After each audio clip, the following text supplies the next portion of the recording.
장마 전선이 북한 쪽으로 이동하면서 호우특보는 모두 해제됐지만 밤사이 비로 인한 침수와 정전 피해가 잇따랐습니다. 통제됐던 서울 시내 주요 간선도로 통행은 재개됐습니다. 비는 대부분 그쳤지만 대기 불안정으로 오늘 오후에 내륙 곳곳에 최고 60mm의 요란한 소나기가 내리겠습니다. 대구, 경북 지역 등에는 폭염특보가 내려졌고 서울 낮 기온이 30도를 웃도는 등 무더위가 다시 기승을 부리겠습니다.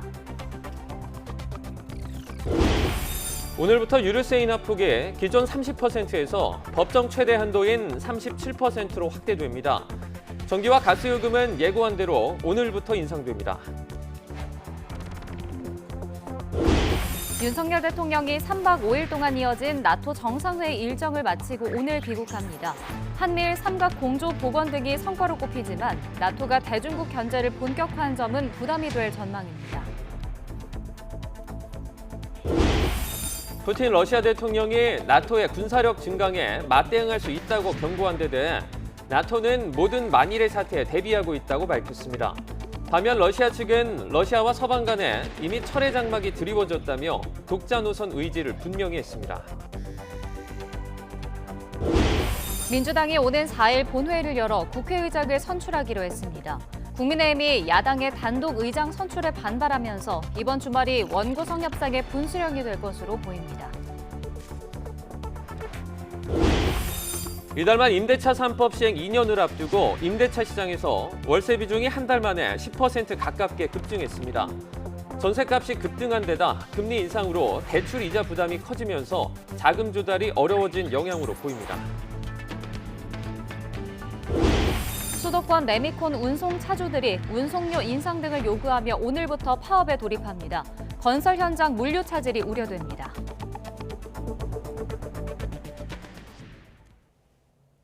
시청자 여러분 안녕하십니까? 7월 1일 금요일 굿모닝 YTN 2부 시작합니다. 어젯밤 전 지역에 호우특보가 해제되면서 서울 곳곳 도로도 차례로 통행을 재개했습니다. 올림픽대로 일부 구간과 잠수교는 여전히 통제되고 있는데요. 이 잠수교에 나가 있는 취재기자 연결해서 알아보겠습니다. 이준엽 기자. 네, 서울 잠수교에 나와 있습니다. 네, 그곳은 아직 통행하고 있지 못하는 상황이죠. 네, 그렇습니다. 보시다시피 잠수교는 아직 물에 잠겨서 운행이 불가능합니다. 바로 옆에 있는 반포 한강공원도 물에 잠겼는데요. 다만 흙탕물은 빠지고 있습니다. 그래서 인부들과 청소차도 나와서 운행 재개를 준비하고 있습니다. 잠수교 수위가 6.5m를 넘으면 완전히 잠기는데 지금 6.81m 정도고요. 어제 오전 9시부터 차량 통제를 유지하고 있습니다. 다만 자정쯤 8m에 이른 뒤부터는 완만히 수위가 떨어지고 있는데요. 자정 기준으로 전 지역 호우특보가 해제됐고 비가 소강 상태인 탓입니다. 이곳 잠수교 말고도 서울 올림픽대로에서 개화 육관문 진입 램프는 여전히 통제하고 있는데요. 새벽 5시 기준으로 여의 상하류 나들목은 통제가 해제됐고요. 서울 시내 대부분 도로도 자정을 기점으로 통행이 재개됐습니다. 내부 순환로나 동부 간선도로 전 구간 차량 운행이 가능해졌고요. 양재철로, 광나루로 등 시내도로도 통제가 해제됐습니다. 비도 그쳤고 대부분 도로 운행이 재개되긴 했지만 아직 북한에는 비가 오고 있어서 한강 수위 추이가 어떻게 될지는 좀 더 지켜봐야 할 것 같은데요. 기상 상황에 따라서도 교통 통제가 수시로 바뀔 수 있는 만큼 출근 전에 평소 가던 길대로 갈 수 있는지 확인해 보시는 게 좋겠습니다. 지금까지 서울 잠수교에서 YTN 이준엽입니다. 빗방울이 잦아들면서 수도권 일부 지역에 내려졌던 호우특보가 모두 해제됐습니다. 세찬 비가 핥히고 간 흔적들은 고스란히 남았습니다. 이번엔 포천 연결해 보겠습니다. 황보혜경 기자. 네, 경기 포천시 영평천에 나와 있습니다. 네, 그곳 상황도 전해주시죠. 네, 수도권에 내리던 거센 비가 잦아들면서 밤잠을 설치게 하던 강풍도 자취를 감췄습니다. 지금 제가 나와 있는 영평천은 경기 북부 한탄강의 지류인데요. 이곳 영평교 지점에 내려졌던 홍수경보는 오늘 새벽 4시를 기해 해제됐습니다. 영평교 지점 홍수경보 수위는 4.50m인데요. 오늘 새벽 5시 반 기준 수위는 3.08m로 계속 낮아지고 있습니다.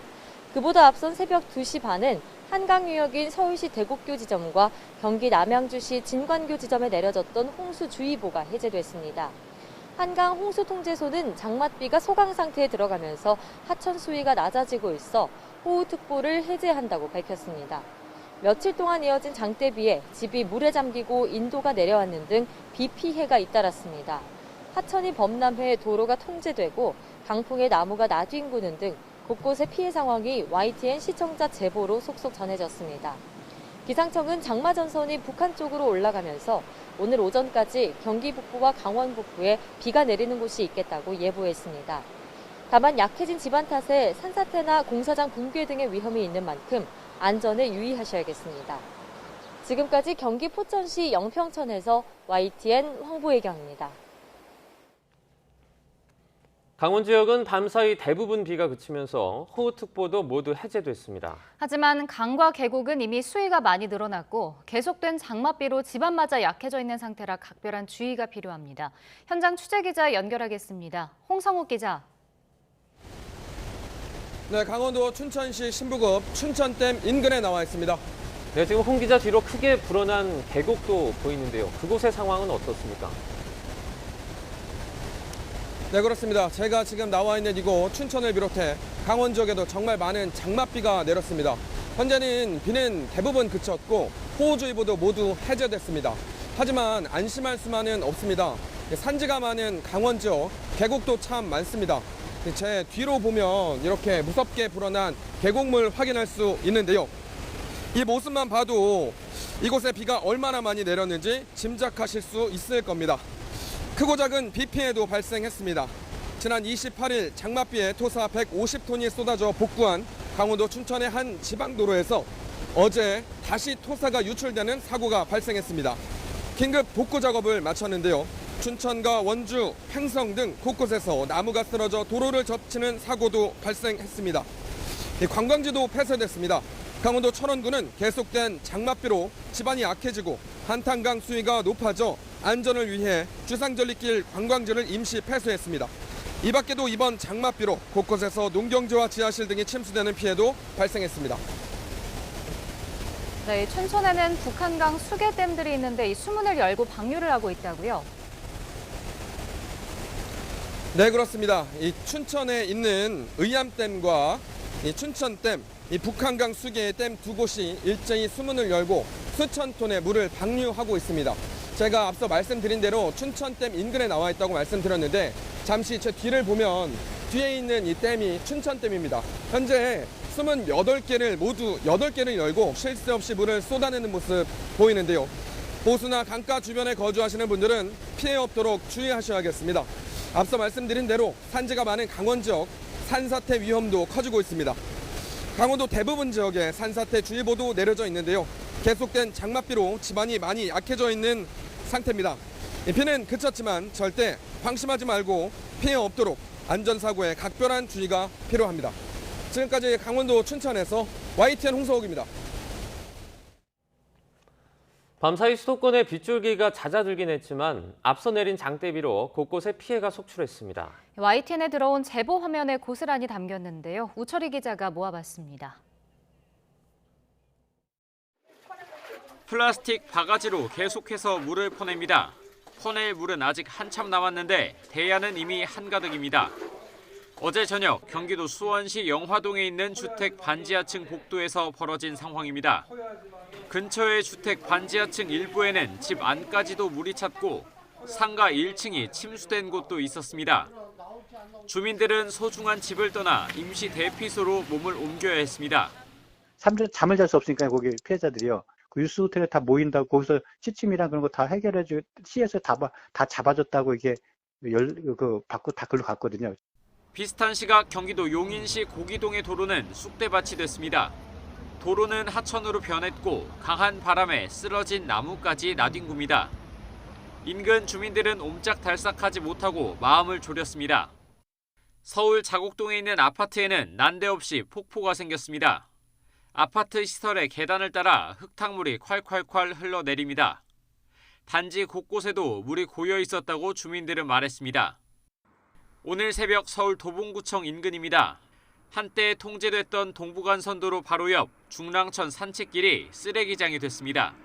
비가 잦아들어 수위가 내려가면서 하천에 떠내려온 쓰레기들이 한데 모인 겁니다. 어둠 속 아파트 18층에서 촬영한 영상이지만 워낙 많은 쓰레기 탓에 생생하게 보일 정도입니다. 어젯밤 서울 상일동에 있는 대규모 아파트 단지가 암흑으로 뒤덮였습니다. 폭우의 여파로 아파트 자체 변압기 누수가 원인으로 추정되는 정전이 발생한 겁니다. 총 3,600여 세대 아파트 단지 2곳의 주민들이 냉방기기도 켜지 못하는 등 1시간 넘게 불편을 겪었습니다. YTN 우철입니다. 장맛비가 소강 상태에 들면서 주말까지는 무더위가 기승을 부리겠습니다. 하지만 다음 주에는 다시 전국에 강한 장맛비가 내리겠습니다. 기상센터 연결해서 자세한 날씨 알아봅니다. 신미림 캐스터. 네, 기상센터입니다. 네, 지금은 비가 대부분 그쳤다고요? 네, 중부지방에 호우를 쏟아냈던 장마전선이 밤 사이에 북한 쪽으로 물러났습니다. 오전까지 경기 북부와 강원 북부 지방에만 5mm 미만의 약한 비가 이어지겠고요. 오후에는 대기 불안정으로 경기와 강원 남부, 충청과 영남 곳곳에 많게는 60mm가 넘는 소나기가 쏟아지겠습니다. 오늘은 장맛비가 쉬어가고 다시 무더위가 고개를 들겠는데요. 강원 남부와 충청 이남 지방에 폭염특보가 내려진 가운데 오늘 서울의 한낮 기온은 31도, 대전과 광주는 33도, 대구는 무려 35도 선까지 치솟겠습니다. 한편 3호 태풍 차바는 다음 주 초 중국 해안에 상륙해 소멸하겠는데요. 이 태풍이 남긴 수증기가 다음 주 우리나라에 간접적인 영향을 줄 가능성이 있습니다. 다음 주에도 전국에 장맛비가 예보된 가운데 이 태풍의 수증기가 유입되는 남부지방에는 강한 호우가 집중될 수 있겠습니다. 지금까지 날씨 정보였습니다.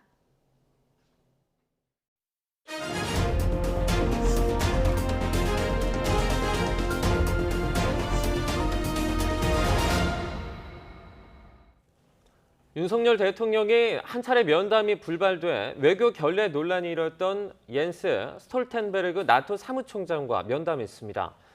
윤 대통령은 한국과 나토가 지난 2006년 글로벌 파트너 관계를 수립한 이후 국제사회의 각종 도전에 긴밀히 협력해 왔다면서 올해 하반기에 나토 주재 한국 대표부 개설로 소통이 제도화될 수 있기를 기대한다고 밝혔습니다. 또 북핵 문제는 영내 평화 안정은 물론 국제 비확산 체제에 대한 중대한 위협이라면서 나토 측의 지속적인 관심과 협력을 당부했습니다. 스톨텐베르그 사무총장은 한국 정부에 대한 변함없는 지지를 약속했고 인도태평양 지역 주요 파트너인 한국이 나토에 온 건 역사적인 의미가 있다며 감사를 표시했습니다.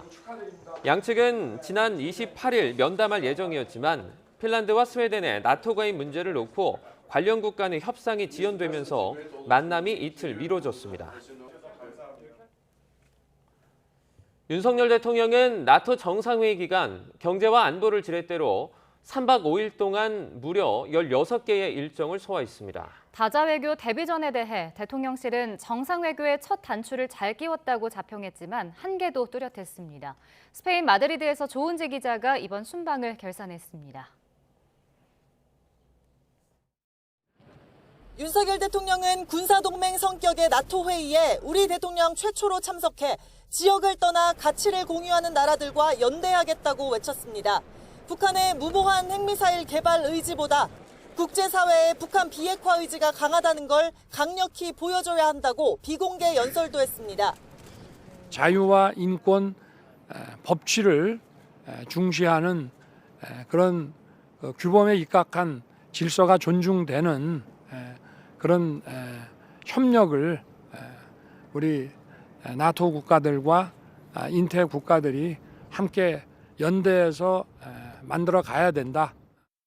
4년 9개월 만에 마주 앉은 한미일 정상은 짧은 시간 북핵 위협에 대한 삼각공조를 다시 천명했습니다. 한미일 협력이 세계 평화와 안정을 위한 중요한 중심축으로 자리매김할 수 있기를 기대합니다. 초면인 기시다 총리와는 수차례 교감하며 한일 관계 개선 의지를 확인했습니다. 나토 본회의부터 소다자회의, 양자회담과 면담 등 윤 대통령은 3박 5일 동안 무려 16건의 외교 일정을 빡빡하게 소화했습니다. 세 가지 큰 목표는 우선 가치 규범의 연대, 그리고 신흥 안보 협력의 강화, 그리고 글로벌 네트워크의 구축이었습니다. 저희가 볼 때는 충분히 충족되지 않았나 이렇게. 윤 대통령은 원자력 발전과 방위 산업을 필두로 반도체와 재생에너지 등 국가별 맞춤형 세일즈 외교에도 힘썼습니다. 당장 폴란드의 FA-50 전투기나 K2 전차 등 우리 무기 수출이 가시권에 들어선 것으로 보입니다. 방산과 원전에 대한 정상 세일즈 외교에 중점을 두었습니다. 앞으로도 계속 대통령과 각 부처, 기업이 하나의 팀 코리아가 되어서 그 역할 분담을 해나가겠습니다. 하지만 중국을 도전으로 규정한 나토의 신전략 개념과 맞물려 중국과 관계는 당분간 냉각기를 피하기 어려워 보입니다. 나토 사무총장의 면담이 현장에서 갑자기 연기된 점이나 나토 홈페이지에 눈 감은 대통령 사진이 올라온 장면 등 외교 결례 논란도 옥에 튀었습니다. 향후 5년간 정상 외교를 풀어갈 첫 단추를 잘 끼웠다는 게 우리 대통령실의 평가지만 동시에 다자 외교 무대라 구체적 성과를 낼 수 없었다는 지적도 공존합니다. 결국 나토 무대에서 뿌린 씨앗이 열매가 되는지가 관건입니다. 스페인 마드리드에서 YTN 조은지입니다. 북대서양조약기구 나토 사무총장은 블라디미르 푸틴 러시아 대통령의 맞대응 경고에 모든 사태에 대비하고 있다고 밝혔습니다. 러시아 측은 러시아와 서방 간에 이미 철의 장막이 드리워졌다며 독자 노선을 걷겠다는 의지를 분명히 했습니다. 김선희 기자가 보도합니다. 북대서양 조약기구 나토 정상회의 마지막 날, 옌스 스톨텐베르그 사무총장은 우크라이나 전쟁 상황이 더 안 좋아질 수 있다고 말했습니다. 그러면서 모든 만일의 사태에 대비하고 있다고 강조했습니다. We are there to protect all allies and of course also Finland and Sweden and we are prepared for all eventualities. 핀란드와 스웨덴의 나토 가입 소식도 공식적으로 알렸습니다. We will do the formal signing of the accession protocol on Tuesday with the presence of the Swedish and Finnish foreign ministers. 러시아는 서방과의 관계에 얽히지 않고 독자 노선을 걷겠다는 의지를 거듭 표명했습니다. 세르게이 라브로프 외무장관은 러시아와 서방 간 이미 철의 장막이 드리워지고 있다고 주장했습니다. Железного занавес, я согласен с Владимиром Владимировичем, он практически уже опускается. Пусть они только ведут себя осторожно, чтобы ничего себе не прищемить, но этот процесс запущен. 조코 위도도 인도네시아 대통령과 정상회담을 가진 블라디미르 푸틴 러시아 대통령은 우크라이나 사태 책임을 다시 서방에 떠넘겼습니다. 국제 가스 가격 상승과 식량 문제는 서방의 잘못된 정책의 결과라며 기존 입장을 되풀이했습니다. Украинские военные власти заминировали подходы к своим портам, и никто не мешает им разминировать и выводить оттуда. 스웨덴과 핀란드의 나토 가입 절차가 시작되고 나토가 러시아와 중국을 최대 위협으로 간주하며 신냉전 시대에 본격 진입했다는 분석이 나오고 있습니다. 2차 세계대전 이후 최대 규모의 유럽 전쟁인 우크라이나 사태로 나토의 결속력이 과거 어느 때보다 견고해지고 있습니다. YTN 김선희입니다. 오늘부터 올해 말까지 유류세 인하폭이 기존의 30%에서 법정 최대 한도인 37%로 확대됩니다. 이에 따라 30% 인하 중인 지금보다 휘발유는 리터당 57원, 경유 38원, LPG 부탄은 12원 더 내려갈 수 있습니다. 정유사 직영이나 알뜰 주유소는 인하분이 오늘부터 반영되지만 개인 사업자인 일반 주유소는 앞으로 2주 정도 걸리거나 값을 내리지 않을 수도 있습니다. 정부는 합동 점검반을 만들어 유류세 인하분이 제대로 반영되는지 정유사 등을 살필 계획입니다. 6%대 물가시대 도래가 기정사실로 된 가운데 오늘부터 전기와 가스요금이 동시에 인상됩니다. 정부는 최근 올 3분기 전기요금에 적용이 될 연료비 조정 단가를 킬로와트 시당 5원, 주택용 등의 민수용 도시가스요금은 메가줄당 1.11원 인상하기로 한 바 있습니다. 이에 따라 전기요금은 4인 가구 기준으로 평균 월 1,535원, 가스요금은 가구당 월 2,220원의 부담이 각각 늘어납니다. 특히 오는 10월에는 전기요금과 가스요금이 또다시 동시에 인상될 예정이어서 가계와 자영업자 등의 물가 부담은 더욱 커질 전망입니다. 오는 7월 말 임대차 3법 시행 2년을 앞두고 주택 임대차 시장에서 월세 비중이 급격히 높아지고 있습니다. 국토교통부에 따르면 5월 전국의 전월세 거래는 총 40만 4,036건으로 이 가운데 월세가 59.5%를 차지해 전세 거래 40.5%를 크게 앞선 것으로 집계됐습니다. 전월세 거래 중 월세 비중은 4월에 50.4%를 기록해 정부가 관련 통계를 집계하기 시작한 2011년 이후 처음으로 전세 비중을 넘어섰는데 불과 한 달 만에 비중이 무려 10%포인트 가깝게 뛴 것입니다. 수도권의 레미콘 운송 차주들이 오늘부터 파업에 돌입하면서 건설 현장 물류 차질이 우려됩니다. 레미콘 운송 노동조합은 그제와 어제 이틀 동안 수도권 주요 레미콘 제조사들과 운송료 인상 협상을 했지만 최종 합의에 이르지 못해 오늘부터 운송 거부에 돌입하기로 했습니다. 앞서 노조는 수도권의 운송료를 회당 5만 6천 원에서 7만 1천 원으로 인상을 하고 요소수 비용 전체에 제조사 부담을 요구했지만 제조사들의 거부로 협상이 결렬됐습니다. 레미콘 운송노조는 운송료 협상이 마무리될 때까지 파업을 이어간다는 방침인데 장마철을 넘겨서까지 파업이 길어질 경우 건설 현장에 타격이 발생할 우려가 제기됩니다. 더불어민주당이 오늘 예정됐던 본회의를 4일로 미루고 국민의힘과 국회 정상화를 위한 협상을 이어가기로 했습니다. 박홍근 원내대표는 국회에서 의원총회를 마친 뒤 기자간담회를 열고 4일 오후 2시에 본회의를 열어 후반기 국회의장을 선출하기로 결론 내렸다며 이같이 밝혔습니다. 박 원내대표는 본회의가 열릴 때까지 국민의힘과 지속해서 협상을 이어가고 여당이 양보안을 제시할 수 있도록 인내심을 갖고 기다리기로 의원들이 의견을 모았다고 덧붙였습니다. 그러면서 자신들이 법제사법위원장을 국민의힘이 맡는 데 동의했음에도 그 어떤 양보안도 제시하지 않았다면서 의장 선출이라도 해서 입법과 안보 대응, 인사청문회와 같은 과정을 거치는 게 맞겠다고 판단해 7월 임시국회를 요청하게 된 거라며 여당의 협조를 거듭 압박했습니다. 이에 대해 국민의힘은 4일에 열릴 본회의 역시 불법이라며 강하게 비판했습니다.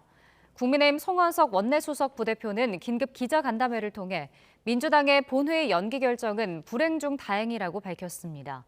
다만 여야가 합의하지 않았는데 국회의장을 뽑기 위한 본회의를 여는 건 누구도 할 수 없는 불법이라며 4일에 열릴 본회의도 불법이란 점에는 변함이 없다고 지적했습니다. 송 원내수석 부대표는 민주당이 만약 국회의장 선출을 강행한다면 규탄대회는 물론 민주당 지도부 항의 방문 등 모든 수단을 사용하겠다고 경고했습니다. 이어 필요하다면 법적 다툼도 해야 하지 않겠느냐며 헌법재판소에 권한쟁의 심판을 청구하는 방안 등도 검토하겠다고 덧붙였습니다. 지난달 지방선거로 선출된 광역기초단체장과 지방의원들이 오늘부터 임기를 시작합니다. 민선 8기 전국 광역단체장 17명과 기초단체장 226명, 광역기초의회원들은 오늘부터 공식 업무에 들어갑니다. 전국 광역단체장 17명 중 12명이 집권 여당인 국민의힘 소속으로서 국회와 달리 지방 권력이 여소야대로 재편된 것에 따른 변화가 주목됩니다. 이런 가운데 집중호우로 인해 오세훈 서울시장은 취임식으로 온라인으로 대체하고 김동연 경기지사는 피해 현장 방문을 위해 취임식을 취소했습니다. 이재명 더불어민주당 의원이 대선 후보 당시 옆집을 경기주택도시공사 합숙소로 쓰면서 비선 캠프로 활용했다는 의혹과 관련해 경찰이 경기주택도시공사를 압수수색했습니다. 지난 3월 대선을 전후로 이 의원 관련 주요 사건에 대해 일제히 강제 수사에 나선 경찰이 전방위로 수사를 확대하는 분위기입니다. 보도에 송재인 기자입니다. 이재명 민주당 의원 관련 여러 의혹들을 수사하고 있는 경찰이 이번엔 경기주택도시공사 본사에 대한 전격적인 압수수색에 나섰습니다. 경기주택도시공사 합숙소가 지난 대선 당시 이 의원의 비선 캠프로 쓰였다는 의혹과 관련해 자료를 확보하기 위해서입니다. 앞서 도시공사가 직원들 숙소로 쓰려 임대했던 경기 성남시 아파트는 공교롭게도 이 의원 자택의 옆집이었습니다. 이를 두고 당시 야당이었던 국민의힘은 해당 숙소가 이 의원 대선 준비에 불법적으로 활용된 게 아니냐며 수사기관에 고발했습니다.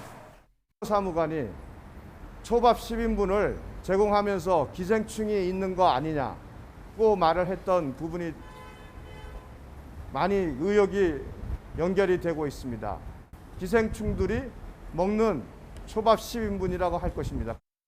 지난 4월 해당 숙소가 있던 아파트 관리사무소를 압수수색하며 강제 수사의 시작을 알렸던 경찰. 2달여 만에 도시공사 본사를 압수수색하며 두 번째 강제 수사에 나선 만큼 이현욱 전 GH 사장을 비롯한 관계자 소환 조사 여부도 조만간 결정하면서 수사에 속도를 낼 거란 전망이 나옵니다.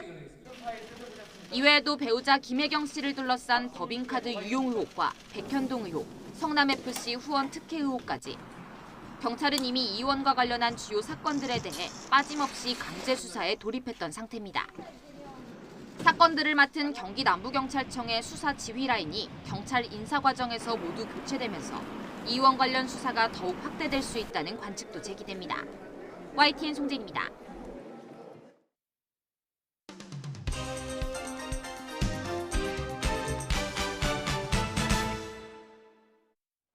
예, 7월 1일 금요일입니다. 오늘 아침 신문은 어떤 소식을 다뤘는지 짚어보겠습니다. 이현웅 아나운서가 주요 내용 정리해왔습니다. 어서 오세요. 안녕하십니까? 네, 첫 번째 기사는요. 이제 윤석열 대통령이 나토 일정을 마치고 귀국하고 있는 도중입니다. 참 많은 일정들이 있었는데요. 기사는 어떤 내용을 다뤘죠? 네, 중앙일보 보면서 정리를 해볼 텐데요. 나토 일정 중에 역시나 가장 주목받은 일정은 한미일 정상회담이었을 겁니다. 네. 삼국 공조를 강화한다, 함께 북한 핵 대응에 힘을 모은다, 이런 내용들이 전해진 바 있죠. 네. 오늘자 중앙일보에는 조금 더 구체적인 이야기들이 실려 있었는데요. 미국은 북한의 자금원을 차단하기 위해서 인물과 기관에 대한 제재 확대를 준비 중이라고 합니다. 네. 또 이와 관련해서 우리나라와 협력 방안도 협의 중인 상태라고 전했고요. 대통령실 관계자 말에 의하면 이번 회담 자체에서는 그러한 의지가 있다는 것까지만 확인을 하고 네. 구체적인 방안에 대해서는 논의하지 않은 것으로 전해집니다. 네.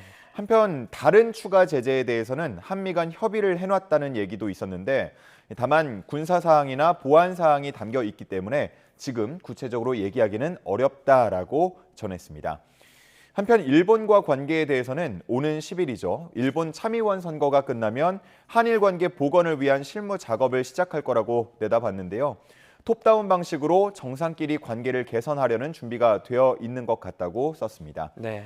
나토가 새로 채택한 전략 개념에 중국과 러시아의 위협이 담겨 있는데요.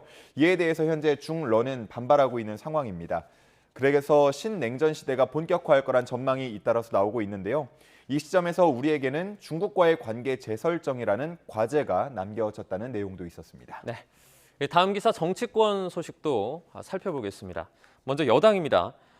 대표적인 이제 친윤 인사로 꼽히고 있죠. 박성민 당대표 비서실장이 사임을 하면서 분위기가 좀 달라지지 않았습니까? 네, 그렇습니다. 한겨레 신문에 실린 기사인데요. 네. 박성민 비서실장 사퇴 이후로 일신상의 이유를 썼습니다. 네. 과연 여기에 윤심이 반영이 됐느냐 안 됐냐 이런 이야기가 나오고 있고요.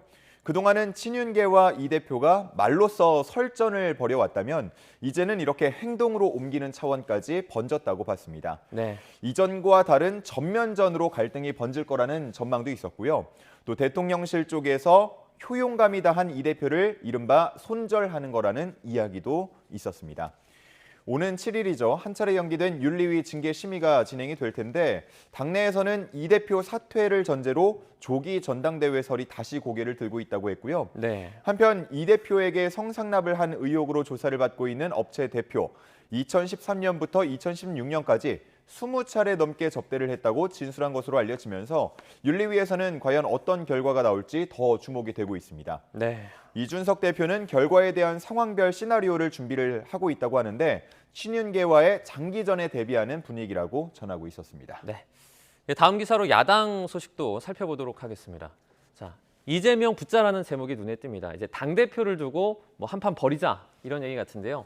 지금 출마 선언이 잇따르고 있죠. 네, 그렇습니다. 강병원 의원에 이어서 어제는 박용진 의원도 공식 출마를 선언했습니다. 네. 이전에는 이재명 의원에게 이 선거 패배의 책임을 지고 나오지 말라, 불출마론이었다면 이제는 박용진 의원은 그렇습니다. 나오시라. 나와서 한번 세게 붙어보자. 이런 이야기를 어제 전했습니다. 이어서 강훈식 의원이 오는 3일 출마 선언을 예고를 했고요. 박주민 의원도 출마 여부를 고심하고 있는 것으로 알려지면서 이른바 97세대가 이번 당권 대결에 전면에 나설 것으로 보입니다. 그렇기 때문에 기사에서는 애초 친명 대 친문 이렇게 계파 대결 구도가 될 것으로 예상이 됐는데 이제는 이재명 대 97세대, 세대 간 대결 양상이 되었다고 표현했습니다. 다만 97그룹의 한계론도 제기가 되고 있다고 했는데요. 인지도나 세력 면에서 이재명 의원을 위협하기 어렵고 결국은 어차피 대표는 이재명, 어대명의 들러리 역할만 할 거라는 전망이 있다고 했습니다. 그렇기 때문에 자연스럽게 97세대 단일화에 대한 목소리도 나오고 있는데요. 박용진 의원도 어제 가능성을 열어두겠다는 언급을 했습니다. 하지만 각자 성향도 다르고 또 구심력이 약해서 과연 어떤 흐름이 될지는 조금 더 지켜봐야 하는 상황이 되겠습니다. 이 말 그대로 한번 누가 붙게 될지 한번 지켜보도록 하겠습니다. 다음 기사입니다. 지금 한창 장마지 않습니까? 이제 장마가 지나면 무더위가 찾아오는데 저희가 이제 전력 수급이 좀 좋지 않은 상황이다. 이런 얘기가 들려오고 있어요. 네, 그렇습니다. 한국일보 지금 중앙 제목 보시면 블랙아웃 경보음이 울렸다라는 제목으로 전력 상황이 우려된다는 기사 내용을 싣고 있었습니다. 올여름은 예년보다 더 더울 것으로 예상이 되고 있죠. 그러면 전력 사용량도 자연스럽게 증가를 할 텐데 8월 둘째 주쯤 이 전력 수요가 최대로 이를 것으로 예상이 되고 있고요. 한 91.7기가와트에서 95.7기가와트 정도로 전망이 되고 있습니다. 하지만 그때 공급이 가능한 전력량 100.9기가와트로 예측이 되고 있는데요. 공급 능력에서 수요를 뺀 이제 예비 전력을 보면 최저는 5.2기가와트까지 떨어질 수 있겠습니다. 이게 최근 5년 중에는 가장 낮은 수치인데요. 보통 예비 전력이라고 하면 10기가와트 이상이 되어야 안정적이라고 평가가 됩니다. 만약 예비 전력이 5.5기가와트 이하로 떨어지게 되면 경보 준비 단계가 발령이 되고요. 4.5 미만일 때는 관심, 3.5 미만일 땐 주의, 2.5 미만일 때는 경계, 그리고 1.5 미만일 때는 심각 수준까지 이르게 됩니다. 마지막 두 구간에 들어가면 전력 공급을 조절하기도 하는데요. 경계는 긴급 절전 조치를 시행하고요. 심각 단계에 이르면 일부 지역의 전력을 강제로 끊는 순환 정전 조치를 실시하게 됩니다. 일단 정부는 이런 상황을 대비하기 위해서 최대한 추가 예비 자원을 확보하려고 노력하고 있고요. 수요 관리를 해서 8월 둘째 주 전후로 휴가를 좀 나눠 쓸 수 있도록 현재 산업계에 요청하고 있는 상황입니다. 다음 기사 보겠습니다. 이제 내년 최저임금이 9,620원으로 결정이 됐습니다. 이번에는 기한을 넘기지 않아서 사실 노동계와 경영계가 좀 서로 만족할 수 있는 부분이 있지 않나 그렇게 생각을 했었는데 실제로는 양쪽 다 좀 좋지 않은 얘기가 나오고 있어요. 그렇습니다. 내년 최저임금 이제 올해보다 5% 오른 수준에서 결정이 됐죠. 노동계, 경영계 그리고 공익위원이 함께 논의를 해서 결정을 하게 되는데 사실상 노동계, 경영계는 좀 간극이 벌어져 있고 그 중간에서 공익위원들이 어느 쪽 손을 더 높게 들어주느냐로 보통 결정이 되곤 합니다. 그리고 그 수준 보면은 경제 성장률 더하기 물가 상승률 거기서 취업자 증가율을 빼는 정도 수준으로 항상 이렇게 되어 왔는데 지난해도 그랬고요. 올해도 그 비슷한 수준으로 산식으로 추정이 됩니다. 매번 회의가 파행이 되고 또 최저임금이 결정이 돼도 이렇게 노동계와 경영계 어느 하나 만족시키기 어렵다는 한계가 드러나면서 일각에서는 이런 결정 방식을 개선해야 한다는 주장이 나오고 있습니다. 지금과 같은 힘겨루기 방식이 아니라 전문가가 객관적 지표를 근거로 정하는 게 바람직하다는 의견 실려 있었습니다. 저렇게 하더라도 전문가를 또 고르는 과정에서 잡음이 생기지 않을까 이런 문제도 있고요. 고민이 좀 필요해 보입니다. 다음 기사 보겠습니다. 이 반클라이번 콩쿠르에서 역대 최연소로 우승을 한 이윤찬이 간담회를 가졌는데요. 어떤 내용들이 오갔습니까? 네, 그렇습니다. 지금 왼쪽에 나와 있는 사진 보면 연주하는 모습 담겨 있죠. 콩쿠르 때 모습이 아니고 기자 간담회 때 모습입니다. 이렇게 연주를 들은 기자분들 참 부럽다는 생각이 들었고요. 그 누구보다 빨리 연주를 들었으니까요. 18살이라고 믿을 수 없는 실력으로 우승을 했는데 피아노도 피아노지만요. 이 마음가짐을 들어보면 정말 더 18살 같지 않다 이렇게 느껴집니다. 우승 소감을 묻는 질문에는 달라지는 건 없다. 우승했다고 실력이 느는 건 아니기 때문이다. 이런 답을 했다고 하고요. 네. 이 선생님과도 피아노 얘기를 넘어서 어떻게 살아가야 할지, 또 옛 예술가들은 어떤 마음으로 살았는지 이런 이야기들을 주로 나눴다고 합니다. 네. 그리고 또 책도 많이 보는 것으로 알려졌는데 그중에서도 단테의 신곡, 여러 출판사에서 나온 걸 다 구입해서 읽었다고 합니다. 리스트의 곡인 단테 소나타를 완벽하게 연주하기 위해서 이렇게 여러 책을 읽어서 좀 해석을 했다고 합니다. 또 유튜브 같은 게 발전하기 전에는 이제 피아니스트들이 오직 악보만 보고 교감을 하면서 연주를 했다면 지금은 다른 사람이 연주하는 모습 영상 같은 걸 보면서 무의식 중에 좀 따라하려는 그런 성향들이 있었다고 합니다. 본인도 그런 경험을 했다고 하고요. 네. 그래서 그거는 잘못된 방법이고 옛 예술가들이 연주하는 과정을 본받아야 한다는 얘기를 하기도 했습니다. 이런 얘기를 들어보니까 정말 우승 비결 다 들은 것 같이 느껴졌고요. 그렇네요. 다시 클래식 열풍을 몰고 왔다 이런 평가를 받고 있는데 이윤찬 피아니스트의 연주 하반기 공연을 통해서 만나볼 수 있겠습니다. 네. 하지만 지금 예매가 시작된 공연들은 이미 다 전석 매진이라고 하니까 앞으로 열릴 예매들 관심 있는 분들은 광클이라고 하죠. 네. 빨리 좀 선택을 하셔야겠습니다. 알겠습니다. 보면 볼수록 참 대단합니다. 앞으로도 건승을 기대해 보겠습니다. 여기까지 듣겠습니다. 고맙습니다. 감사합니다.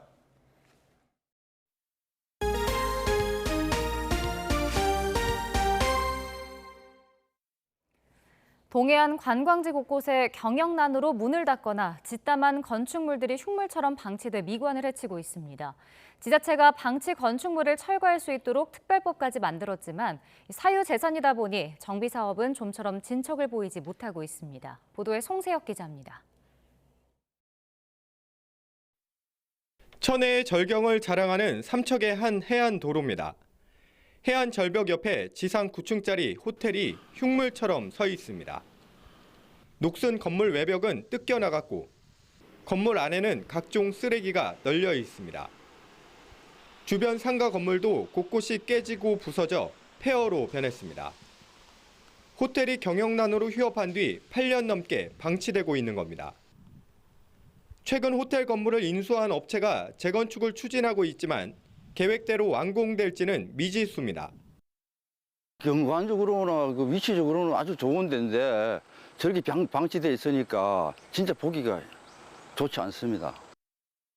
양양 낙산해수욕장 인근에 있는 250여 객실 규모의 이 콘도 역시 지역의 골칫거리입니다. 경영 악화로 문을 닫은 뒤 14년째 흉물로 방치되면서 관광지 이미지만 해치고 있습니다. 이 호텔 건물은 공사가 중단된 지 15년이 넘었습니다. 하지만 업체 내부 문제로 언제 공사가 다시 시작될지 기약이 없습니다. 이처럼 2년 이상 공사가 중단된 채 방치된 건축물만 전국적으로 300동에 이릅니다. 지자체가 이런 건축물을 정비할 수 있도록 9년 전 특별법까지 만들었지만 실제 정비가 진행 중인 사례는 단 5곳에 불과합니다. 정비 예산이 부족한 데다 대부분 복잡한 권리관계가 발목을 잡고 있기 때문입니다. 지방자치단체 같은 경우는 예산이 그렇게 많지 않거든요. 그 사람들이 원하는 조건으로도 들어주기도 좀 힘들고 법이 있더라도 참 적용하기가 조금 애로사항이 많죠. 일각에선 사유재산인 방치 건축물 정비에 공공예산을 투입하는 것이 부적절하다는 지적도 있어 해법 찾기가 쉽지 않아 보입니다. YTN 송세혁입니다. 무단횡단하던 보행자가 갑자기 멈춰선 차량에 놀라 넘어져 다친 경우에도 운전자에게 책임을 물을 수 있다는 대법원 판단이 나왔습니다. 재판부는 운전자가 건널목 부근에서 서행했더라면 사고를 충분히 피할 수 있었을 거라며 운전자가 주의 의무를 다하지 않았다고 지적했습니다. 보도에 김다연 기자입니다. 재작년 4월 신호등이 없는 건널목 근처에서 무단 횡단하던 여자아이가 지나가는 트럭 때문에 사고가 났습니다. 아이는 넘어지면서 무릎을 다쳤는데 트럭 운전자 A씨는 괜찮단 아이의 말에 별다른 조치 없이 현장을 떠났고 이후 아이는 전치 2주 진단을 받았습니다. 차에 부딪혀서 다친 건지 넘어져서 부상을 입은 건지 밝혀지지 않았지만 A씨는 결국 주의 의무를 다하지 않아 보행자를 다치게 한 뒤 달아난 혐의로 재판에 넘겨졌습니다. A씨는 건널목을 벗어난 지점에서 사고가 났고 아이가 갑자기 뛰어들었다며 무단횡단하는 보행자가 있을 거라 예측할 수 없었다고 주장했습니다. 1심은 A씨에게 잘못이 있다고 보고 벌금 500만 원을 선고했지만 2심은 A씨가 주의 의무를 다하지 못했다고 단정하기 어렵다며 무죄로 판단했습니다. 2심 재판부는 아이가 차량과 직접 부딪혀서 다쳤다고 확신하기 어려운 상황에서 A씨가 당시 서행하고 있었을 가능성을 배제할 수 없다고 설명했습니다. 또 사고 정황이 직접 찍힌 영상이 없는데 A씨가 조심했더라면 사고를 막을 수 있었을 거라 확신할 수 없다고도 덧붙였습니다. 하지만 대법원은 A씨에게 사고 책임이 있다고 결론 내렸습니다. 재판부는 사고 지점이 폭이 좁은 도로였고 주변에 보행자가 많았던 점 등을 고려하면 A씨가 충분히 속도를 줄이고 주위를 잘 살필 수 있었다고 지적했습니다. 설령 부딪히진 않았다고 하더라도 아이가 넘어진 직접적인 원인을 급정거로 보는 게 합리적이라고도 봤습니다. 대법원은 무단횡단 사고일지라도 주의 의무가 면책되는 건 아니라는 기존 판례를 재확인한 판결이라고 설명했습니다. YTN 김다연입니다.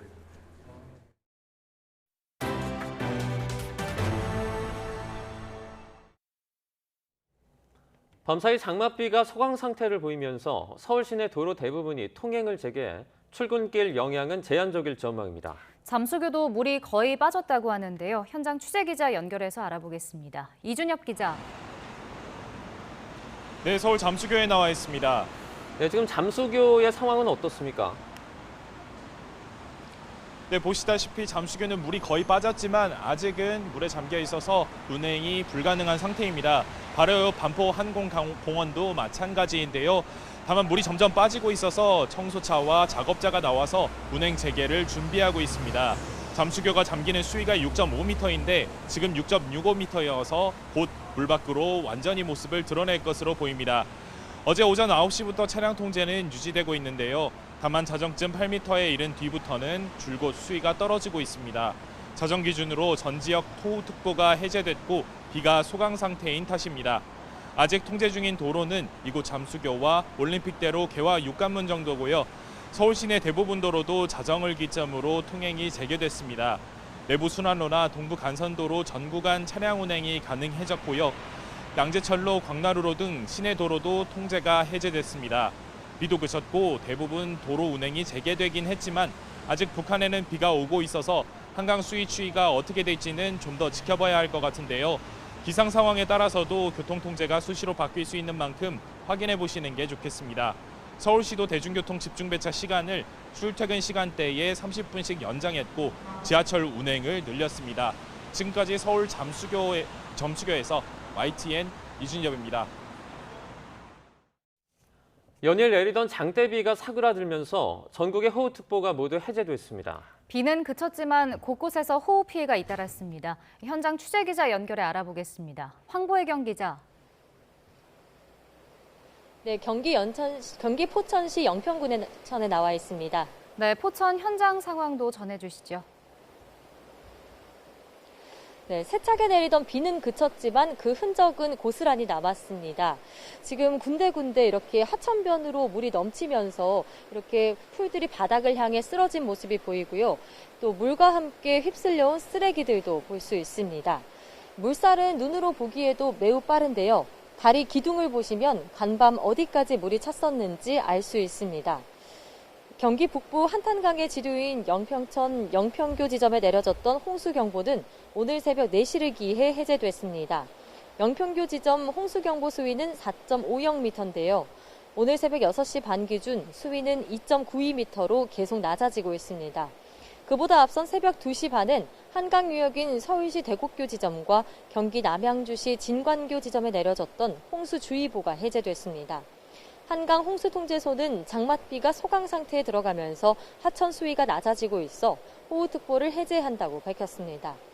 며칠 동안 이어진 장대비에 집이 물에 잠기고 인도가 내려앉는 등 비 피해가 잇따랐습니다. 하천이 범람해 도로가 통제되고 강풍에 나무가 나뒹구는 등 곳곳의 피해 상황이 YTN 시청자 제보로 속속 전해졌습니다. 기상청은 장마전선이 북한 쪽으로 올라가면서 오늘 오전까지 경기 북부와 강원 북부에 비가 내리는 곳이 있겠다고 예보했습니다. 다만 약해진 지반 탓에 산사태나 공사장 붕괴 등의 위험이 있는 만큼 안전에 유의하셔야겠습니다. 지금까지 경기 포천시 영평천에서 YTN 황보혜경입니다. 강원 지역은 대부분 비가 그치면서 호우특보도 모두 해제됐습니다. 하지만 강과 계곡은 이미 수위가 많이 늘어났고 계속된 장맛비로 지반마저 약해져 있어 각별한 주의가 필요합니다. 현장 연결하겠습니다. 홍성욱 기자. 네, 강원도 춘천시 신부급 춘천댐 인근에 나와 있습니다. 네, 홍 기자 뒤로 지금 여전히 계곡물이 크게 불어난 모습이 보입니다. 현재 상황은 어떻습니까? 네, 그렇습니다. 제가 지금 나와 있는 이곳 춘천을 비롯해 강원 지역에도 정말 많은 양의 장맛비가 내렸습니다. 현재 비는 모두 그쳤고 호우주의보도 해제됐습니다. 하지만 안심할 수만은 없습니다. 산지가 많은 강원도 계곡도 참 많습니다. 제 뒤로 잠깐 보시면 이렇게 무섭게 불어난 계곡물 확인할 수 있는데요. 지금 이 모습만 봐도 이 강원 지역에 비가 얼마나 많이 내렸는지 짐작하실 수 있을 겁니다. 크고 작은 비 피해도 발생했습니다.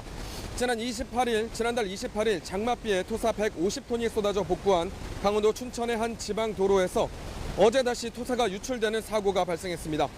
긴급 복구 작업을 마쳤는데요. 춘천과 원주, 횡성 등 곳곳에서 나무가 쓰러져 도로를 덮치는 사고도 발생했습니다. 관광지도 폐쇄됐습니다. 강원도 철원군은 계속된 장맛비로 지반이 약해지고 한탄강 수위가 높아져 안전을 위해 추상절리길 관광지를 임시 폐쇄했습니다. 이 밖에도 이번 장맛비로 곳곳에서 농경지와 지하실이 침수되는 피해도 발생했습니다. 네, 춘천에는 북한강 수계댐들이 있는데 이 수문을 열고 방류하고 있다고요? 네, 그렇습니다. 이 춘천댐과 의암댐 등 춘천에 있는 북한강 수계댐 이 두 곳이 일제히 수문을 열고 초당 수천 톤의 물을 방류하고 있습니다. 제 뒤로 보이는 곳이 바로 춘천댐인데요. 수문 8개를 열고 지금 물을 쉴 새 없이 내뿜고 있는 모습 확인할 수 있는데요. 호수나 강가 주변에 거주하시는 분들은 피해 없도록 주의하셔야겠습니다. 앞서 말씀드린 대로 산지가 많은 강원 지역 산사태 위험도 커지고 있습니다. 강원도 대부분 지역에 산사태 주의보도 내려져 있는데요. 계속된 장맛비로 지반이 많이 약해져 있는 상태입니다.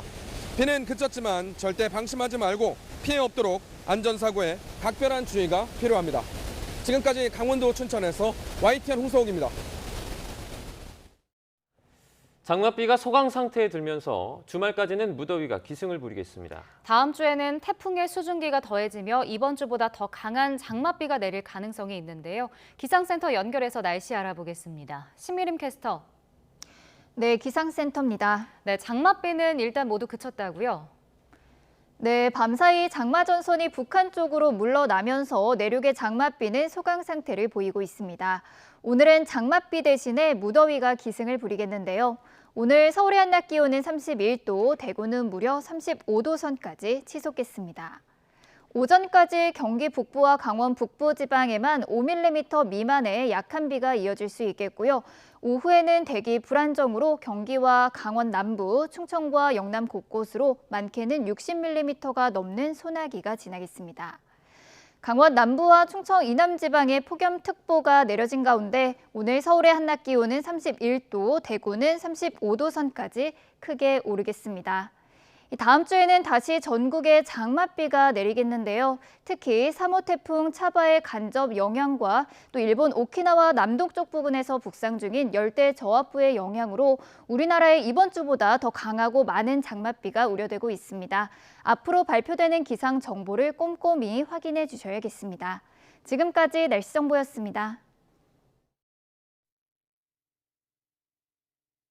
네, 어제 비 때문에 이동하기가 많이 불편하셨죠. 수도권에 물폭탄이 쏟아지면서 밖으로 나가기가 무서울 정도였습니다. 지금 고속도로 상황은 출근 정체가 서서히 증가하는 정도고요. 서울 시내길도 살짝 짚어드리면 내부순환로나 동부간선도로 전 구간 차량 통행은 가능합니다. 하지만 아직까지 앞서 들으신 것처럼 잠수교는 통제가 되고 있는 상태라서 참고 운전해 주셔야겠습니다. 강변북로에서 바라본 모습입니다. 저 멀리 잠수교의 모습이 조금씩 드러나고 늘어나고 있긴 하지만 지금까지는 이동이 불가능하다는 점 다시 한번 기억해 주시기 바라고요. 경부고속도로 시구간 정체는 빠르게 증가하고 있습니다. 서울 쪽이 양재에서 반포까지, 부산 쪽은 잠원에서 서초까지 막혔다가 신갈분기점과 오산 일대 각각 2km씩 정체입니다. 국회대로 진입을 앞둔 경인고속도로는 서울 쪽 부천부터 신월까지 어렵고요. 어제 동부간선도로 때문에 수도권 제1순환선 정체가 많이 길었습니다. 지금 구리에서 판교 쪽은 구리 남양주 요금소에서 강일 사이로 부분적인 정체가 시작됐고요. 경기 서쪽은 일산에서 판교 방향, 서운부터 송내까지 속도 떨어집니다. 서부간선도로와 만나는 서해안선의 모습입니다. 지금 서울 쪽 금천 부근 교통량이 증가하고 있고 외곽 쪽으로 가신다라도 금천 부근 교통량이 많은데 팔곡 일대 지나면 비봉 부근에서 짧은 정체입니다. 전좌석 안전띠 잊지 마시고요. 고속도로 교통방송이었습니다.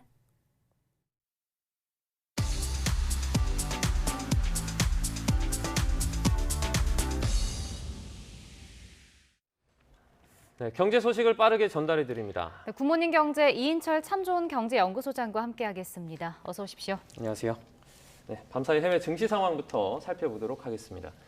뉴욕과 유럽 증시가 모두 하락을 했습니다. 지금 미국 같은 경우에는 52년 만에 최악의 상반기다 이런 말도 나오고 있죠. 맞습니다. 어제 전 세계 증시가 다 떨어졌어요. 네. 중국 증시 제외하고 전 세계 증시가 떨어졌는데 아시아, 유럽 그리고 미국 증시까지 새벽에 마감한 뉴욕 증시까지 하락했는데 네. 뉴욕 증시 하락폭은 그다지 크다고 볼 수는 없어요. 1% 내외로 빠졌습니다. 오히려 유럽 증시가 2% 가까이 더 많이 빠졌어요. 가장 큰 건 경기 침체 우려입니다. 네. 미국 증시에 주목하고 있는 건 인플레 지표 어떻게 될까? 그리고 정말 미국 경기 2분기에 마이너스 성장해서 침체 빠질까? 이 두 가지거든요. 네. 근데 오늘 그 연준이 선호하는 개인 소비 지출 근원 가격 지수가 발표가 됐는데 월가 예상치는 소폭 밑돌았는데 이게 물가를 잠재울 만한 수준이 아니다. 여전히 인플레이션이 하향 안정된다는 뚜렷한 신호가 나올 때까지 네. 연준은 마이웨이 계속해서 금리 인상을 강행할 것이다라는 분석이 나왔고 네. 특히 중요한 건 2분기에 미국 경기 마이너스 날 거야 이런 분석이 나왔어요. 네. 애틀랜타 연방준비은행이 2분기 GDP 지금은 가계산하고 있어요. 이게 확정치가 아닙니다. 이걸 미리 계산해 봤더니 연율 마이너스 1%더라. 네. 실질적으로 본격적인 미국 경기 침체 얘기를 미 연준 일부이긴 하지만 인정했다라는 데 대해서 우려가 커졌고 특히 이제 도이치뱅크가 투자자를 대상으로 설문조사를 해보니 2023년 내년 말 이전에 미국인들의 90%는 경기 침체 국면에 진입할 것이다. 라고 믿고 있었습니다. 네. 자, 이러다 보니까 경기 침체 우려로 국제유가가 많이 떨어졌어요. 어제 서부 텍사스산 중진류 8월 인도분해 가격이 4달러 넘게 떨어져서 네. 배럴당 105달러. 그리고 런던에서 거래되고 있는 북해산 브렌트유도 3% 하락해서 109달러입니다. 이러다 보니까 이제 반기 성적표를 보니까 대형주 위주 S&P 500 지수뿐 아니라 나스닥 지수도 20% 넘게 떨어졌어요. 그러니까 네. 본격적인 침체장에 진입을 했고요. 그리고 OTT 시장의 강자, 넷플릭스는 70%, 전 세계 시가총액 1위, 애플은 상반기 동안 23%가 떨어졌습니다. 네. 그러다 보니까 자 그러면 하반기는 어떠냐? 사실은 향후 전망도 그리 밝지만 않습니다. 네. 왜냐하면 지금 40여 년 만에 최악의 물가 상승이 어차피 연준은 뚜벅뚜벅 마이웨이를 할 테고요. 여기에다가 기업들의 실적 전망이 눈높이가 점점 낮아지고 있어요. 네. 또 글로벌 공급망이 교란이 되니까 기업들은 가능한 한 재고를 많이 확보해야 되거든요. 네. 이것도 좀 차질이 빚어지고 있어서 상당히 좀 하반기에도 어려운 시장이 될 것이다라는 분석이 나오고 있습니다. 네. 네. 우리 증시도 살펴보면 어제 코스피, 코스닥 모두 2% 안팎으로 떨어졌습니다. 그중에서도 특히 화장품, 패션 같은 중국 관련 주식 낙폭이 좀 두드러졌는데 그 최상목 경제수석이 중국을 통한 수출 호황이 끝나간다라고 발언을 했잖아요. 이게 좀 영향을 미쳤을까요? 제가 기재부 출입 기자할 때 있었던 분인데 네. 그분이 또 스페인에서 또 악재를 또 날려주네요. 자, 이 최상목 청와대 경제수석이 사실은 스페인 출장 따라갔어요. 네. 따라갔는데 기자회견에서 한 말이 네. 사실인 건 맞아요. 근데 이제 공식석상에서 한 얘기는 기사화가 되고 그 기사화는 영문으로 번역돼서 중국이 이 모니터링이 가능하다는 얘기입니다. 네. 뭐라고 얘기했느냐? 지난 20년간 우리가 누려왔던 중국을 통한 수출이 호황의 시대는 끝나가고 있다. 그러면서 공개적으로 탈중국 발언을 내놓으니까 가장 먼저 반응한 건 주식시장입니다. 네. 중국 봉쇄령 풀리니까 화장품 좀 팔리겠지? 패션 굉장히 관심이 집중이 됐는데 그게 또 하락하고 있고요. 거기에다가 2차 전지주 그동안 시장 꾸준히 하락했는데 선방했어요, 나름대로. 네. 그런데 어제는 보니까 2차 전지주의 대명사인 이제 LG의 경우에는 미국 투자를 재검토하고 있다라는 소식이 나왔거든요. 네. 이러니까 LG 에너지 솔루션의 경우 5% 넘게 빠졌거든요. 네. 여기에다가 반도체도 좋지 않아요. 반도체는 시티 투자은행이 뭐라고 얘기했느냐? 디램 가격 하락세가 내년 1분기까지 이어질 수 있다라고 하니까 삼성전자 반기말을 57,000원대로 마감을 했습니다. 네.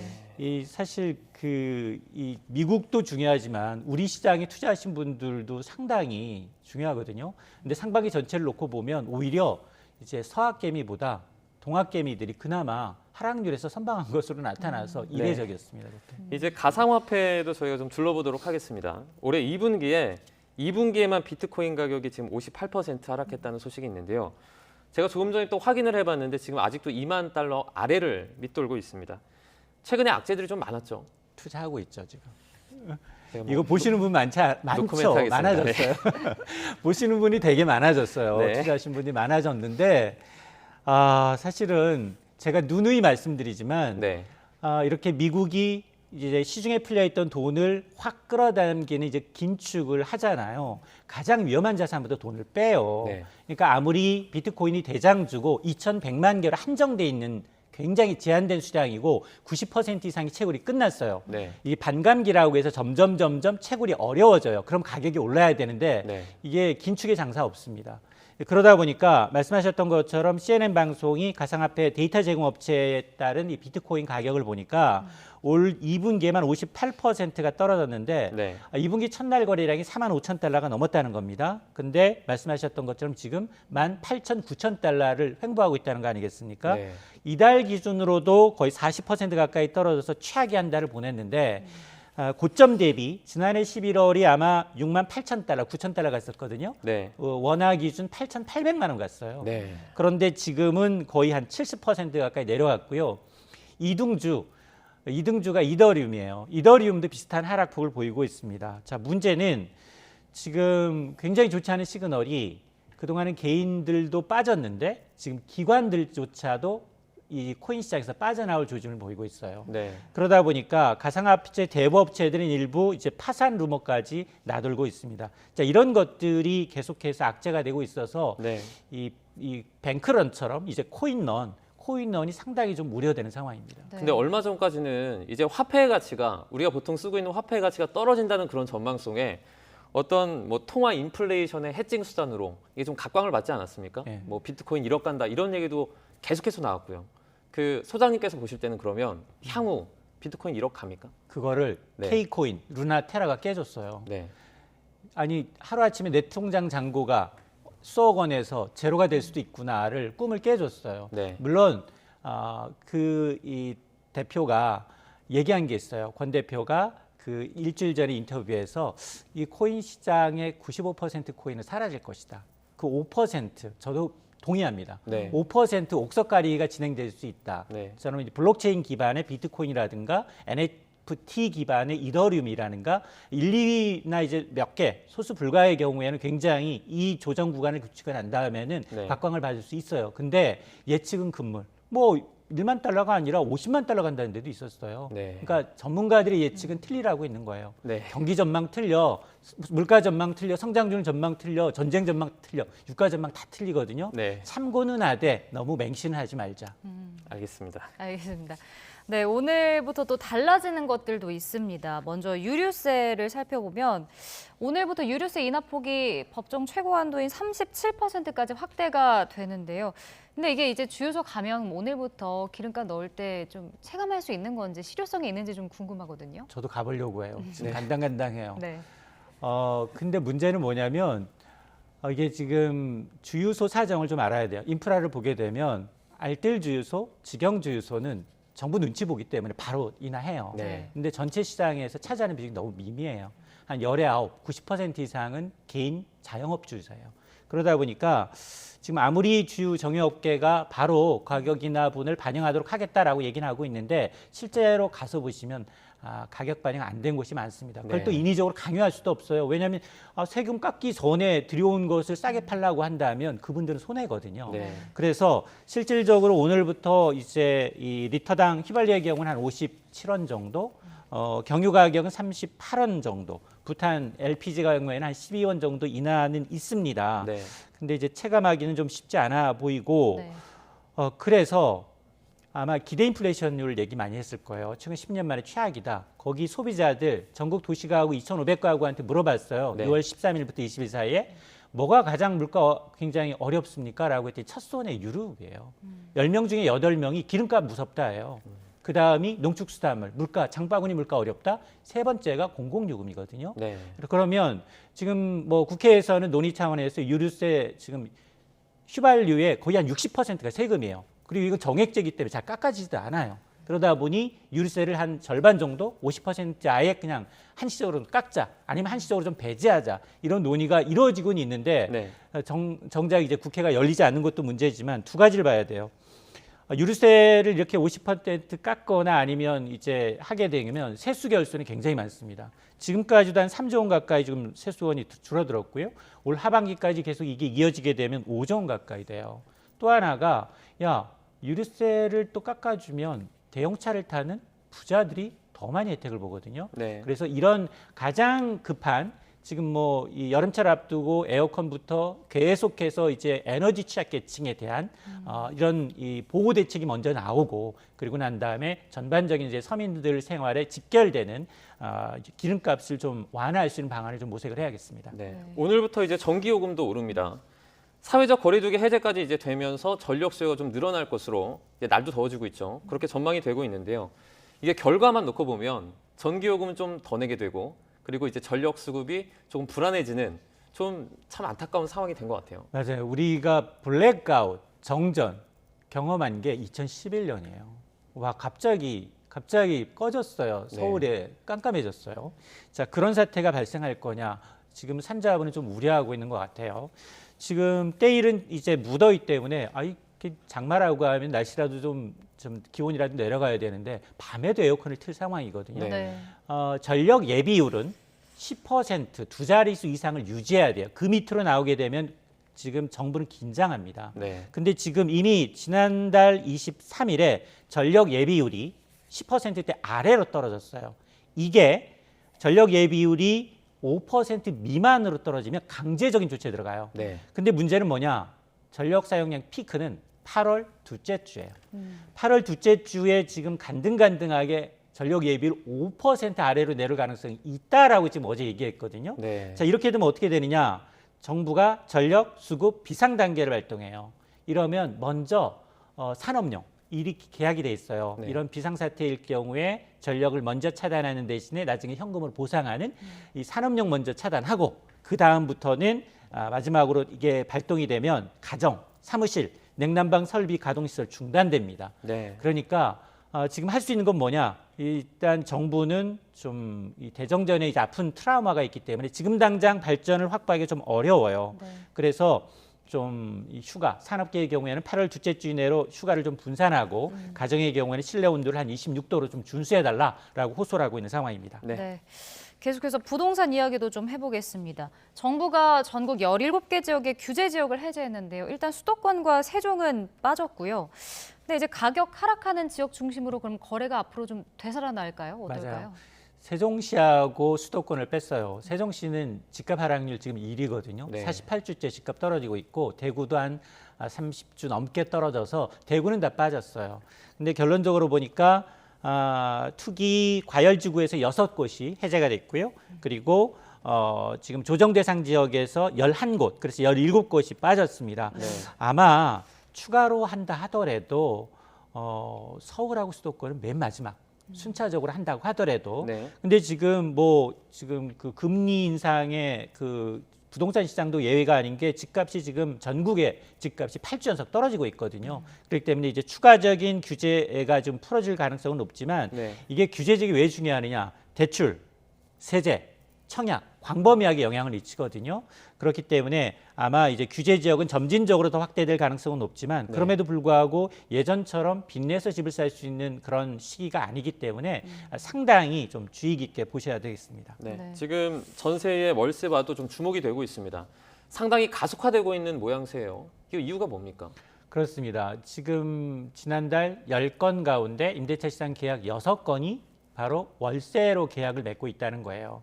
뭐 서로 이해관계가 맞아서 그래요. 세입자 입장에서는 옮기려고 하면 2년, 4년 동안 한꺼번에 밀렸던 걸 이제 받으려고 하는 집주인과 또 오른 전세값을 대출로 받으려고 하니까 전세 대출도 많이 올랐거든요. 그러다 보니 인상분만큼 월세를 돌리자라는 세력가 이제 급속도로 늘고 있어서 한 달 만에 거의 2자릿수 가까운 이제 월세화가 일어나고 있는데 또 그 이면에는 지난해 6월부터 전월세 신고제가 시행됐거든요.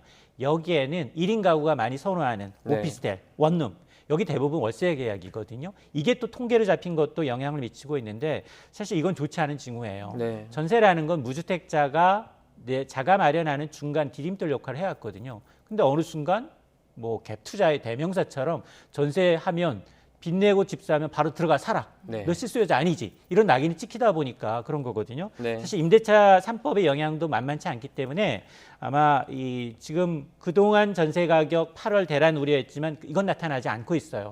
정부가 집중할 것은 이런 주거 취약계층, 가처분 소득이 줄고 월세 비중이 높아지고 있다는 거 좋지 않은 거기 때문에 공공임대주택 공급을 가능한 좀 늘려야 합니다. 지금 매수 심리가 좀 얼어붙어 있는 상황에서 그러면 강남 같은 경우에요. 지금 증여가 많이 늘고 있다고 하거든요. 이건 이유가 왜 그렇습니까? 강남은 딴 나라 얘기예요. 거기는 대출로 사는 집이 아니야. 거기는 이미 3.3제곱미터당 뭐 2억 원을 향해 가는 데가 많아요. 왜 거기를 정부의 정책이 굉장히 고가에 끼면 망해요. 우리가 버블 세븐이다, 강남 집값 잡겠다, 막 이러면 오히려 거기 낙인 효과가 아니라 전국에 있는 사람들이 똘똘한 한 채는 강남에 있구나. 지방에서도 돈 있는 분은 강남 사자 그래요. 그러니까 강남을 전국적으로 보면 안 돼요. 거기는 지금도 서초구는 25개 가운데 다 빠졌어요. 서초구 일부 아파트의 경우는 여전히 고가 신고가예요. 근데 그건 한두 건의 거래이기 때문에 전체적인 현상으로 파악해서는 안 됩니다. 알겠습니다. 경제 이슈 이인철 참 좋은 경제연구소장과 함께 알아봤습니다. 오늘 고맙습니다. 고맙습니다.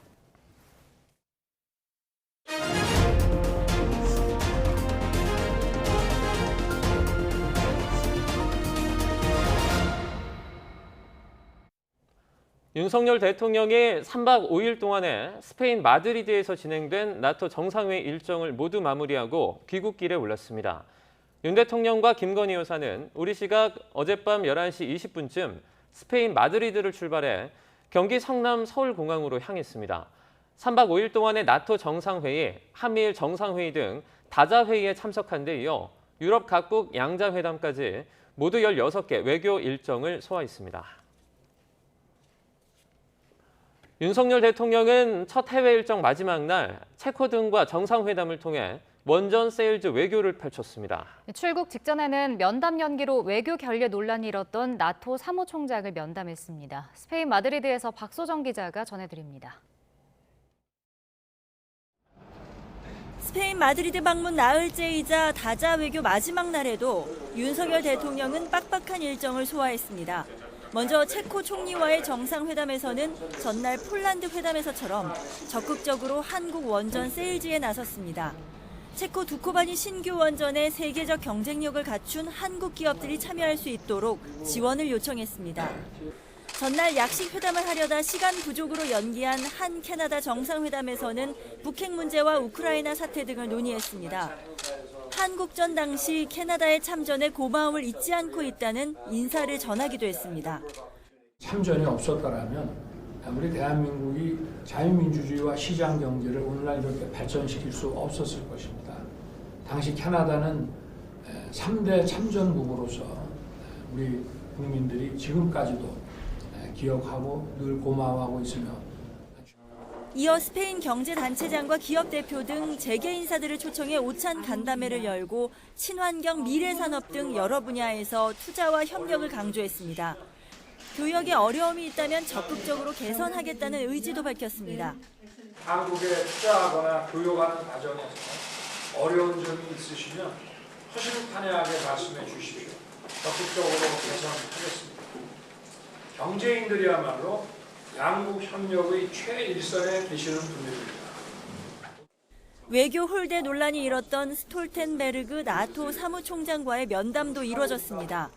총장은 인도태평양 지역 파트너인 한국의 참석이 나토 차원에서 역사적 의미를 갖는다고 평가했고, 윤 대통령은 대북 정책에 대한 나토의 협력을 당부했습니다. 이번에 우리 총장님께서 큰 역할을 하셔서 나토에 또 새 회원국 2개 국가도 영입을 하시고 축하드립니다. And that reflects that the importance of NATO and South Korea and also all the other Asia-Pacific partners working more closely together. So thank you so much for coming. 나토 사무총장과의 면담을 마지막으로 윤 대통령의 첫 해외 일정이자 3박 5일 동안의 다자 외교 대비 무대는 모두 마무리됐습니다. 스페인 마드리드에서 YTN 박소정입니다. 한미가 북한의 핵실험 등 추가 도발에 대응하기 위해 전방위 경제 압박 등 독자 제재에 속도를 내고 있습니다. 핵과 미사일 개발에 들어가는 돈줄을 조이기 위해 북한 인사와 기관에 대한 제재 확대 방안 등이 거론되는데 독자 제재의 실효성은 여전히 미지수입니다. 보도에 이교준 기자입니다. 미국이 북한의 핵과 미사일 개발 자금원을 차단하기 위해 제재 확대를 준비하고 있고 이를 위해 한국과 협의 중인 것으로 전해졌습니다. 대통령실 관계자는 이와 관련해 북한 인물과 기관에 대한 제재를 확대하는 계획이 준비되어 있는 것 같다고 말했습니다.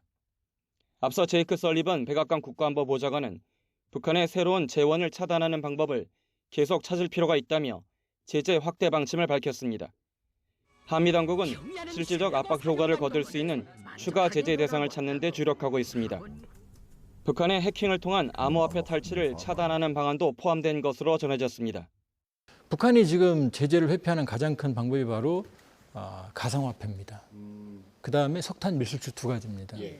가상화폐로는 지난해만 해도 거의 4억 달러 정도를 탈취한 것 같고요. 북한의 제재 회피 활동 등과 관련된 제3국 기업과 개인의 제재를 가하는 세컨더리 보이콧 강화도 검토하고 있지만 문제는 중국입니다. 북한의 경제 의존도가 큰 중국 기관과 기업을 포함시켜야 하는데 현실적 제약이 큽니다. 중국을 경제적으로 제재한다면 중국이 거기에 반발해서 경제적으로 굉장히 큰 혼란이 올 수가 있겠죠. 우크라이나 사태와는 비교가 안 될 정도로 큰 파장이 있거든요. 거기에 미국의 고민이 있습니다. 한미는 북한의 핵실험 등 추가 도발에 대비해 전방위 압박을 위한 협의에 속도를 내고 있습니다. 최근 대북 금융 제재를 총괄하는 브라이언 닐슨 미 재무부 차관의 방안에 이어 제니 옐런 미 재무장관이 다음 달 일본에 이어 한국을 방문합니다. 나토 정상회의를 계기로 열린 한미일 정상회담에 이어 북한의 돈줄을 끊기 위한 삼각공조 강화 논의가 이뤄질지 주목됩니다. YTN 이교준입니다.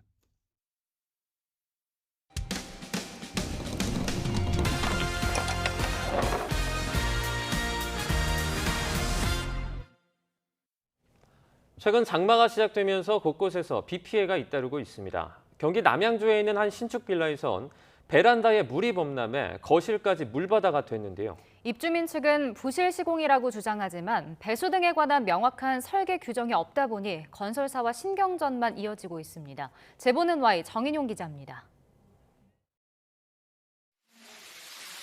현관문 밖으로 신발들이 둥둥 떠다니고 물이 복도와 계단까지 쏟아집니다. 다른 집에선 베란다 우수관에서 빗물이 쏟아지며 순식간에 물바다로 변합니다. 수도권에 폭우가 쏟아진 지난 23일 경기도 남양주시의 빌라에서 벌어진 일입니다. 그래서 거름망도 빼놓고 또 주변에 청소도 어느 정도 해놓은 상태였습니다.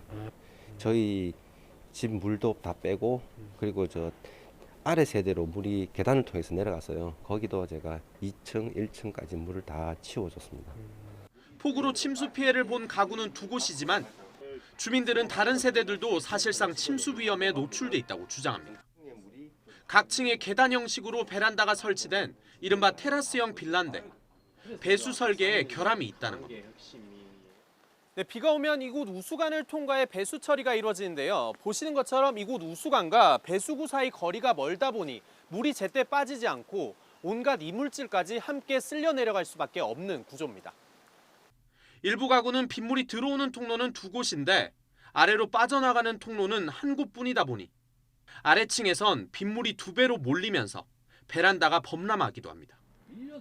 이러다 보니 직접 우수관 구조를 개조하는 주민들까지 있습니다. 배수관을 저희는 새로 다시 제가 다 한 거죠. 뭐 기능공을 불러갖고 하자니 돈도 한두 푼도 들어가는 것도 아니고 솔직히 여기 사는 게 겁이 날 정도예요. 주민들은 애초 설계와 시공이 잘못됐다면서 시공업체가 책임을 져야 한다고 주장하고 있습니다. 물이 새가지고 뭐 지붕 뜯어내고 도배도 몇 번씩 다시 하고 이게 엄청난 우리한테는 피해거든요. 물 청소할 때 아래층 눈치를 보고 넘칠까봐 사람들이 뭐 출근 했다가 다시 와서 보고 와서 하수구 드러내고 이런 것은 개선이 좀 돼야 될 것 같다. 반면 시공업체 측은 설계에 문제가 없고 지자체로부터 정상적으로 건축 허가도 받았다며 주민들의 관리 소홀로 인한 문제라고 맞섭니다. 이게 낙엽이라든지 뭐 기타 비닐이라든지 쓰레기가 있으면은 혹시 배수구를 막을 수 있을 여지가 있으니까 그걸 좀 정리를 해주십사라고 안내를 했는데 그게 좀 미흡해서 뭐 반경이 작거나 그래서 모자라서 그게 오버플로가 되는 게 아니라 건축 전문가들은 베란다의 배수 구조가 일반 아파트와 달라서 문제가 생길 수 있다고 지적합니다. 이 우수는 다른 데를 거치지 않고 직접 이제 그 우수관으로 마지막에 연결되도록 돼 있는데 일단 베란다 쪽으로 갔다가 다시 이제 우수관으로 들어오게 되면 그 사이에 이물질이 들어가게 돼 있는 거거든요. 하지만 관할 지자체는 테라스형 빌라에 대한 규정이 미비해 양측을 중재하기가 쉽지 않다는 입장입니다. 방화나 피난이나 채광 1조에 대한 그 외에는 큰 규제가 없어요. 근데 건축법에는 우수관 얼마 관장해라 뭐 그런 게 없어요. 끝이 보이지 않는 시공업체와의 논쟁과 중재의 소극적인 지자체의 방관 속에서 장마를 맞닥뜨린 주민들은 불안한 하루를 이어가고 있습니다. YTN 정인용입니다. 러시아군이 곡물 수출 등 인도주의 통로를 열어주기 위한 호의 차원이라면서 흑해의 요충지 뱀섬에서 철수했습니다. 하지만 우크라이나는 러시아군이 반격에 견디다 못해 도망간 것이라면서 오랜만에 승리에 환호하고 있습니다. 보도에 이상순 기자입니다. 우크라이나군 한 명이 러시아 흑해 함대의 기함 모스크바호를 향해 꺼지라고 외치는 모습입니다. 점령하면 몰도바와 루마니아도 사정권인 전략적 요충지 뱀섬에서 지난 2월 24일 벌어진 상황입니다. 우크라이나는 이 사건을 소재로 러시아에 대한 저항을 상징하는 기념 우표를 발행했고 나중엔 티셔츠도 나왔습니다. 러시아가 그렇게 침공 첫날부터 점령했던 뱀섬인데 러시아군이 돌연 철수했습니다. 그런데 이유가 더 돌발적입니다. 30 июня в качестве шага доброй воли вооруженные силы Российской Федерации завершили выполнение поставленных задач на острове Змеиный и вывели находившийся там гарнизон. 러시아가 말한 호의는 곡물 수출을 위해 인도주의적 통로를 마련하려는 유엔의 노력을 방해하지 않는다는 걸 이렇게 보여줬다는 겁니다. 하지만 우크라이나의 얘기는 전혀 다릅니다. 도망가는 러시아군의 거짓말이라며 브리핑 도중에 미소를 짓기도 했습니다.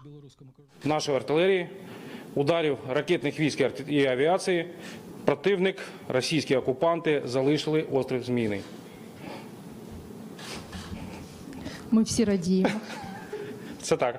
Але, однак, 드미트로 쿨레바 우크라이나 외무장관도 러시아는 늘 이렇게 패배를 덮는다고 비판했습니다.